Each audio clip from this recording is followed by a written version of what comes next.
ನೋಡಲಿ ಕಳ್ಳ ನಿನ್ನ ಬ್ಯಾಗಲ್ಲಿ ಸರ್ಚ್ ಮಾಡ್ತಾನೆ. ಏಯ್ ಬಿಡು ಇಕ್ಬಿಡು ಮಗನೆ. ಗುಡ್ ಮಗ ಅಲ್ಲ ನೀನು, ಇಕ್ಬಿಡು. ನೋಡಿ ಇಕ್ಬಿಟ್ಟ, ಗುಡ್ ಮಗ. ಏನದ ಇಕ್ಬಿಡಪ್ಪ, ಗುಡ್ ಮಗ. ಗುಡ್ ಮಗ ಇಕ್ಬಿಡಪ್ಪ, ಬ್ಯಾಗಲ್ಲಿ ಇಕ್ಬಿಡು. Super, good good, thank you.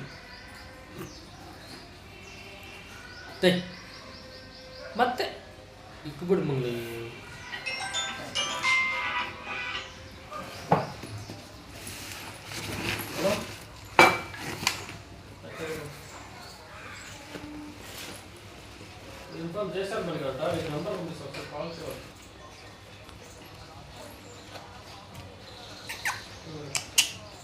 Hello, ಏನು ಪಾಪ ಬ್ಯಾಲೆನ್ಸ್ ಚೆಕ್ ಮಾಡೋದು?